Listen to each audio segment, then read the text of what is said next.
નમસ્કાર મિત્રો આપની સાથે હું છું પિનલગીરી ગોસ્વામી। મિત્રો આજની વિડીયોમાં વાત થશે આજે તારીખ 24 મે થી લઈને 31 મે સુધી ગુજરાતમાં કેવું રહેશે હવામાન। શું વાવાઝોડું ગુજરાતમાં અસર કરશે, શું વાવાઝોડું ગુજરાતમાં લેન્ડ કરશે, તમામ પ્રકારની માહિતી આ એક વિડીયોમાં તમને આપી દઈશું। અત્યારે મિત્રો અરબી સમુદ્રમાં જે સિસ્ટમ સર્જાય છે તે વાવાઝોડામાં ધીમે ધીમે પરિવર્તિત થઈ ગઈ છે। અત્યારે લો પ્રેશરમાં તેની પરિસ્થિતિ છે અને આવનારા 24 કલાકમાં ડિપ્રેશનમાં ફેરવાય તેવી પરિસ્થિતિનું નિર્માણ થશે। આ જે વાવાઝોડું છે મિત્રો અગાઉ 2 દિવસથી જણાવીએ છીએ કે આ વાવાઝોડું ગુજરાતમાં લેન્ડ કરવાનું નથી, તે મહારાષ્ટ્રને 100% તે અસર કરશે અને મહારાષ્ટ્રમાં આગામી 2 થી 3 દિવસમાં થઈને કુલ 12 ઇંચ જેટલો વરસાદ પણ થઈ શકે તેવી સંભાવના છે। 2 દિવસથી મિત્રો આપણે જણાવીએ છીએ કે વાવાઝોડાની અસર ગુજરાતને થશે, પરંતુ વાવાઝોડું ગુજરાતમાં લેન્ડ નહીં થાય, મહારાષ્ટ્રને ચોક્કસથી અસર થશે। દક્ષિણ ગુજરાત અને સૌરાષ્ટ્રના અનેક ભાગોમાં હજુ પણ 31 મે સુધી વધતા ઓછા પ્રમાણમાં વરસાદ વરસી શકે છે। હવે મિત્રો વિસ્તારથી વાત કરીએ તો ઘણા મિત્રો વિડીયોનું થંબનેલ જોઈને સીધા જ કમેન્ટ કરવા લાગી જાય છે, વિડીયો પૂરી જોતા નથી। આપણે એમ નથી કીધું કે વાવાઝોડું ગુજરાતમાં લેન્ડ કરશે, તમામ પ્રકારની માહિતી સંપૂર્ણ વિડીયો જોવાથી ખ્યાલ આવશે, એટલે વિડીયોને પૂરેપૂરી જોતા રહેજો। વાત કરીએ તો પ્રથમ ગરમીની આગાહી।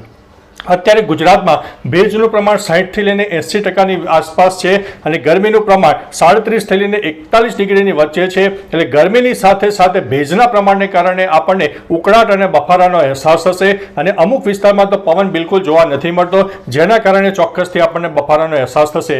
અત્યારે મિત્રો તમે પણ જોઈ રહ્યા છો કે અમે પણ પરસેવે રેપઝેપ થઈ રહ્યા છે, કારણ કે મધ્ય ગુજરાતના આણંદમાં પણ ભેજનું પ્રમાણ 70%ની આસપાસ છે, ગરમીનું પ્રમાણ વધારે છે અને બીજી તરફ પવનનું પ્રમાણ નથી, એટલે ચોક્કસથી આ પ્રકારના પરિબળો તમામ લોકોને અસર કરનારા છે।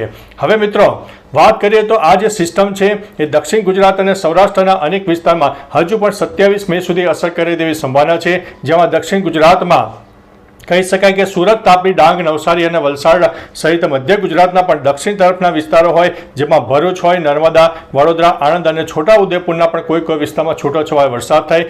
1 નંબર ઉપર દક્ષિણ ગુજરાત અને સૌરાષ્ટ્રને ગણીને ચાલીએ છીએ।